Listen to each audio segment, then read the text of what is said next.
Oke guys, masih kita lanjutkan Akademi Undercover Professor. Kali ini masuk ke episode 2. Bagi yang baru mampir bisa nonton maraton dulu dari episode pertama biar paham ceritanya. Langsung saja nih, enjoy the story. Profesor Selena mengajaknya makan bersama dengan guru-guru baru yang lain. Sekalian kenalan ya kan? Guru-guru baru itu ada 4 orang selain Luger. Namanya Profesor Brino.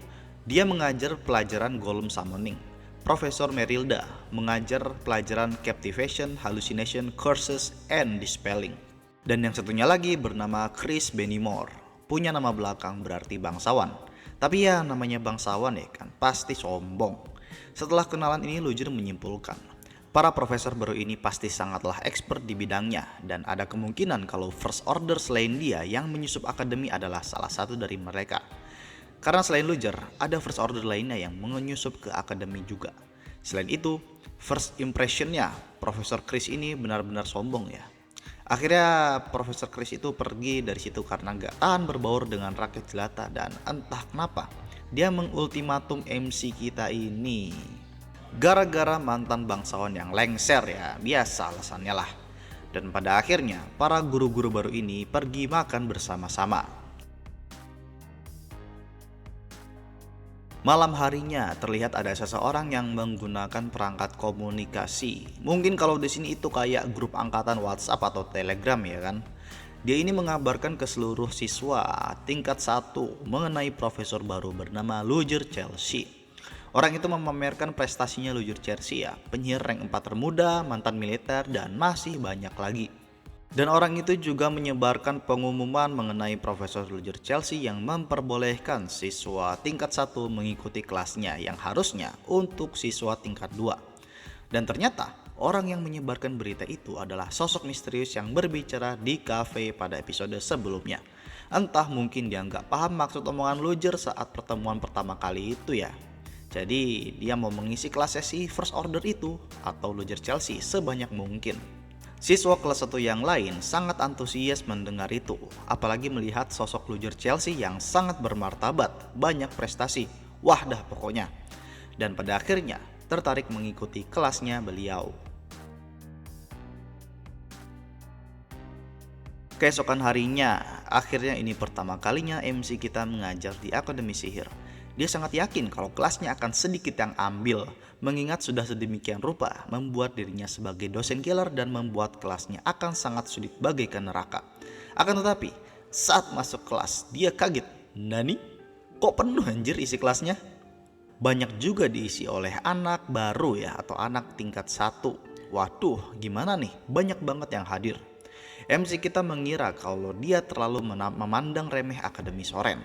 Setelah memberikan ultimatum, bukannya para siswa takut, tapi malah semakin tertantang untuk mengambil kelasnya. Tapi kenyataannya ada yang ember mulutnya nih, hahaha. Yang dengar ultimatumnya cuma siswa tingkat 2 yang hadir di kelas sebelumnya, sedangkan yang masuk ini banyak anak tingkat 1. Memang apes MC kita ini ya kan? Tapi percuma mengeluh, sekarang waktunya kelas dimulai. Setelah memperkenalkan diri lagi, langsung masuk ke mata pelajaran. Sejatinya, ada 4 spesialisasi dalam bidang ilmu spellcasting, yaitu Release, Elemental Property, Telekinesis, dan Reinforcement. MC kita ini atau Luger Chelsea mengajar seluruh spesialisasi tersebut. Bagi banyak siswa, tentu itu dirasa mustahil, karena 2 spesialisasi saja sudah sulit kalau dihandle oleh satu pengajar. Flora mulai nggak percaya dengan MC kita ini. Dia menganggap kalau beliau ini mengada-ada. Mumpung ini kelas pertama, Luger mendemonstrasikan sesuatu, yaitu spell atau sihir yang namanya Fluttering Flame. Sebuah spell yang menggunakan spesialisasi rilis sebagai dasar pemanasan, pembakaran, kompresi, pemuaian, difusi, dan percepatan. Ada 7 komponen yang menjadikan sihir ini utuh. Dan sekarang MC kita ini mau menunjukkan cara membuat castingnya menjadi 3 kali lebih cepat. Mendengar ini semuanya heran, apakah mungkin? Flora yang dari tadi memperhatikan mulai menganalisis kemungkinannya. Menurutnya hal itu adalah mustahil. Tapi kalau menggunakan media seperti gulungan atau scroll ya, yang bisa menyimpan keseluruhan teknik di dalamnya, atau menggunakan memory reverberation, itu bisa. Flora kecewa karena menganggap Luger ini akan mengajar menggunakan metode itu. Banyak siswa yang bertanya mengenai itu. Dan setelah Luger menjawab semuanya, Kini giliran Flora mengangkat tangan. Bukan bertanya, tapi menyanggah. Menurutnya, menyingkat casting adalah hal yang mustahil. Mendengar sanggahan itu, Luger menanggapinya dan mereka berdebat. Menurut Flora, hal itu mustahil karena satu-satunya cara untuk menyingkat spell adalah proficiency, atau bisa dibilang terus-menerus mengulang-ulang sihir itu sampai benar-benar menguasainya. Luger menjelaskan kalau menyingkat sihir bukannya tidak bisa, tapi memang tidak ada yang pernah mencobanya. Karena sejatinya sihir itu adalah sesuatu yang terus mengikuti tradisi nenek moyang terdahulu dan tidak pernah diteliti dan ditingkatkan seperti ilmu pengetahuan yang maju seperti sekarang. Karena tidak ada yang menelitinya, maka Lugerlah yang harus melakukan untuk pertama kalinya, dan hasilnya adalah mempercepat spell casting ini. Flora yang disalahkan makin emosi ya kan? Lalu Luger langsung mempraktikannya dengan sihir yang sama seperti sebelumnya. Flora menjelaskan kalau sewaktu spell casting untuk sihir Fluttering Flame rata-rata 10 detik untuk penyihir rank 3. Jika makin dikuasai bisa sampai 5 detik dan rank di atasnya bisa lebih cepat lagi. Tapi yang Luger maksud di sini bukan dengan metode menaikkan rank, melainkan memang mempercepat spell castingnya itu sendiri dengan menyesuaikan level para siswa di sini. Flora percaya diri bisa melakukan lebih cepat dari 5 detik dan dia dipersilahkan maju untuk mempraktikannya. Flora mendemonstrasikan teknik Fluttering Flame dengan kecepatan yang membuat teman-teman yang kagum. Durasinya 4,78 detik. Pada awalnya dia dipuji oleh Luger, tapi menurutnya itu juga masih terlalu lambat. Walaupun rekor penyihir rank 3 adalah 4,41 detik, tapi menurut Luger itu juga masih terlalu lambat. Dan beliau mendemonstrasikan spell Fluttering Flame-nya dengan kecepatan yang sangat cepat. Semuanya sangat terkejut, ini benar-benar gila, tidak sampai 1 detik. Flora merasa itu bukanlah sihir Fluttering Flame pada awalnya, tapi pas sudah jadi, itu adalah spell Fluttering Flame. Total waktu spell castingnya adalah 0,24 detik, perbedaan yang sangat ekstrim dari rekor-rekor sebelumnya. Walaupun spellnya adalah Fluttering Flame, tapi saat Luger mengcastingnya itu bukanlah Fluttering Flame, melainkan spell yang lain. Jadi dengan kata lain, Luger menggunakan spell lain untuk mengeluarkan spell Fluttering Flame. Ini merupakan spell yang unik seperti Blueprint. Menggunakan 4 konsep dasar, yaitu melalui hardware atau wizard atau penyihir sendiri, memakan data yang disebut mana atau energi sihir, dan mengikuti program yang disebut teknik, dan menjalankan software yang disebut sihir. Dengan kata lain, ini dinamakan source code. Semuanya heran, apa-apaan nih, terutama Flora. Dia baru mendengar metode ini. Dan pada akhirnya Flora dimarahi habis-habisan gara-gara sok-sokan pinter ya kan. Dia dikurangi 10 poin, tapi mengingat dia bisa mempraktikkan spell casting sebelumnya sangat cepat, maka Luger memberikan 10 poin penghargaan. Jadi ya sama aja.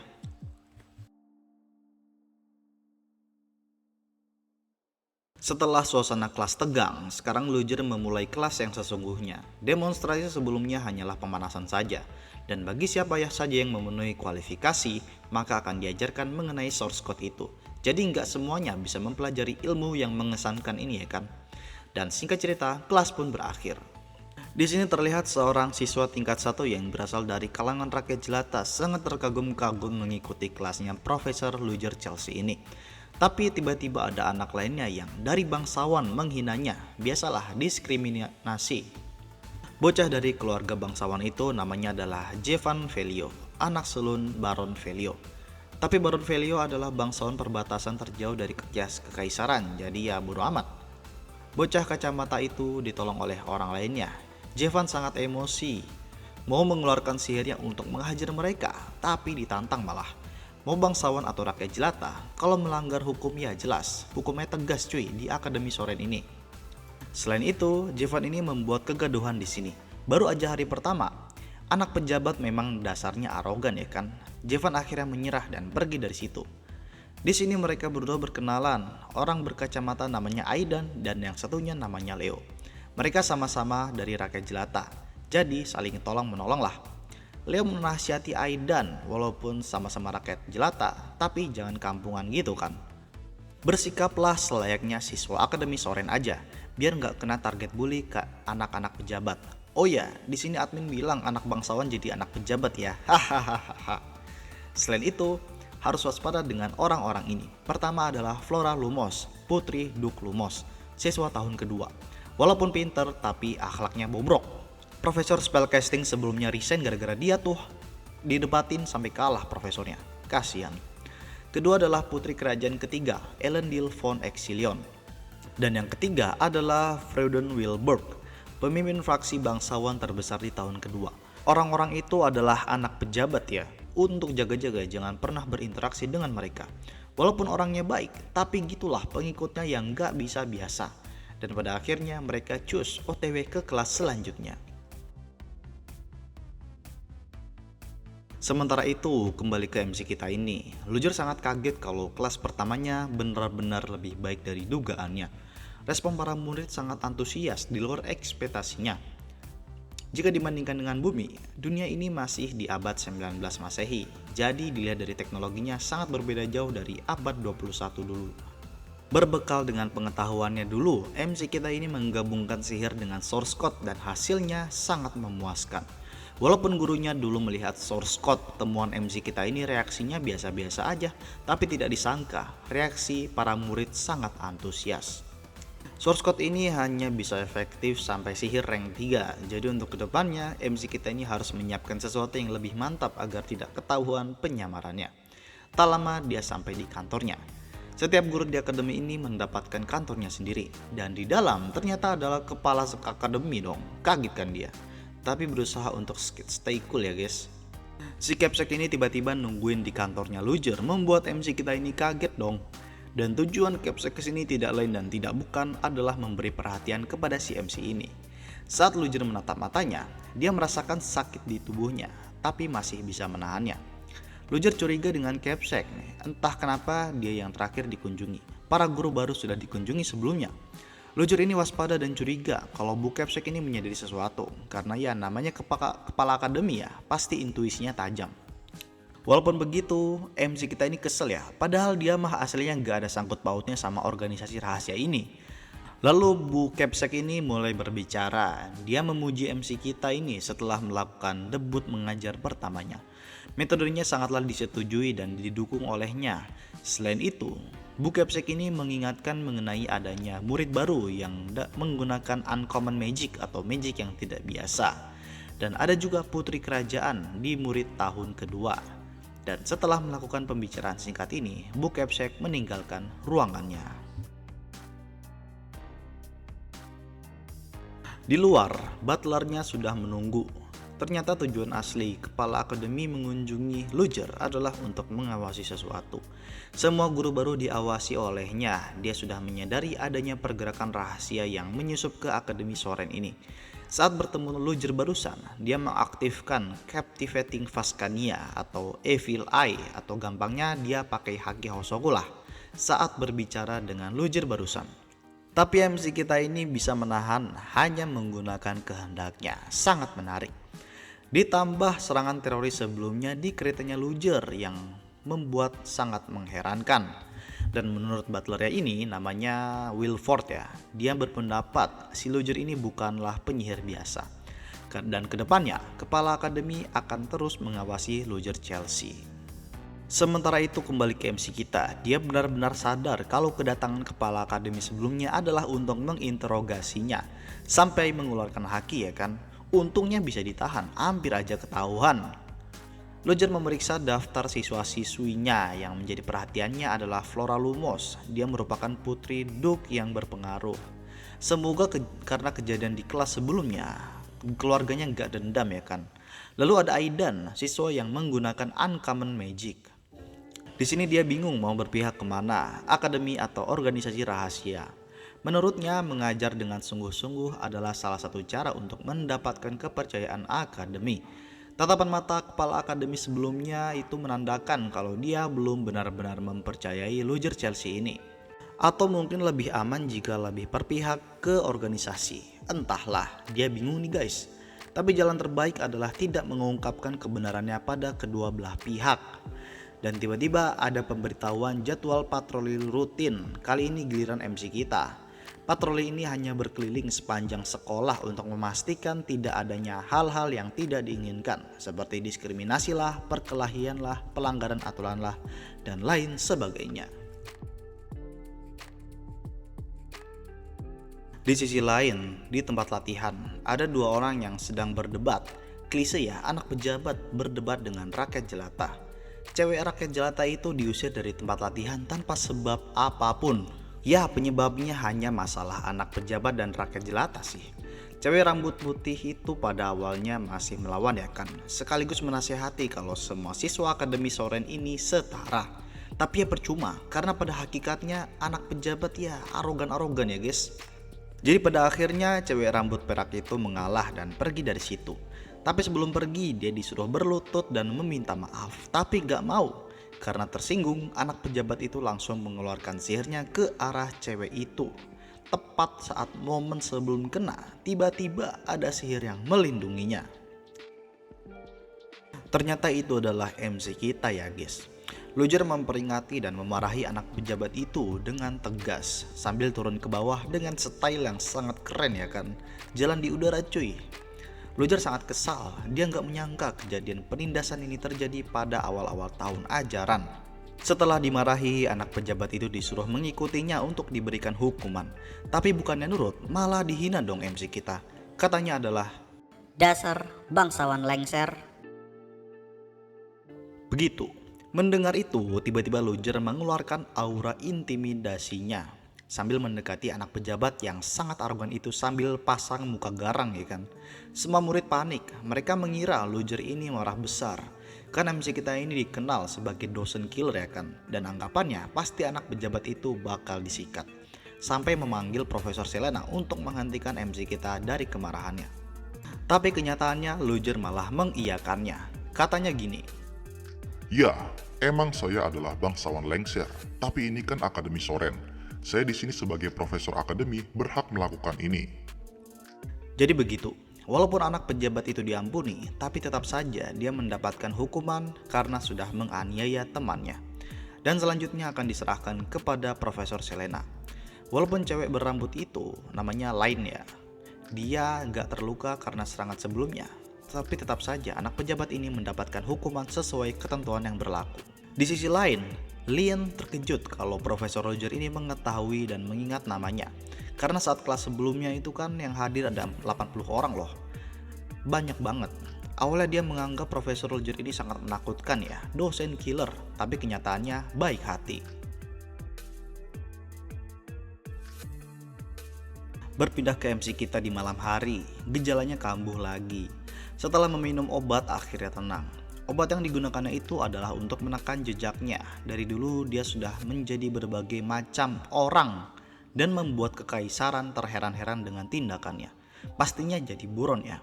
Maka dari itu perlu menggunakan pil penekan jejak sihir. Dan kejadian sebelumnya itu di saat efek pilnya sudah habis. Jadi dia harus menekan mananya sendiri agar tidak bocor. Pas mau keluar dari situ, tiba-tiba anak pejabat itu songong. Untung MC kita masih bisa menahannya dan memberikan petuah baik kepada anak pejabat songong itu. Obat yang diminum kali ini adalah yang terakhir. 5 hari ke depan harus lebih waspada. Takutnya nanti ada hal yang tidak diinginkan dan dia mengharuskannya menggunakan mana. Jadi orang itu harus segera dihubungi. Pagi harinya terdengar kabar werewolf berkeliaran di kota. Kronologisnya itu semalam para siswa yang mengunjungi pusat kota melihat adanya bayangan hitam berkeliaran melompat-lompat di atas bangunan. Selain di pusat kota, ada juga yang berkeliaran di dalam Akademi Soren. Mereka bercerita sambil makan bareng kan. Ternyata Profesor Selena ini suka nyari kisah-kisah mistis Akademi. Hahaha. Selain membahas werewolf, mereka juga membahas mengenai metode source code yang Luger demonstrasikan di kelas pertamanya. Mereka sangat antusias dengan itu. Selain mereka, para profesor akademi lainnya juga sudah mendengar tentang source code-nya dan tidak ada yang tidak tertarik dengan itu. Tapi kok kenapa nggak dipatenkan ya kan? Demi keamanan cuy, nanti kelacak lagi si MC kita ya kan. Pas jadi identitas A pakai metode source code, pas jadi identitas Z pakai juga metode source code. Atau juga nanti bisa dirampok kalau nggak ada perlindungan sama sekali. Walaupun semua profesor kagum kepada MC kita ini, tapi ada juga yang dendam kesumat nih.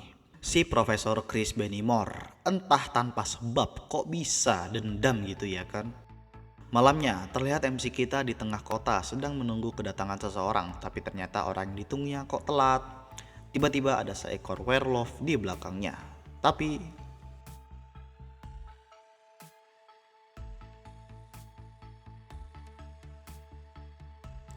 MC kita tidak tersentuh oleh werewolf itu. Dan ternyata werewolf itu adalah orang yang ditunggunya.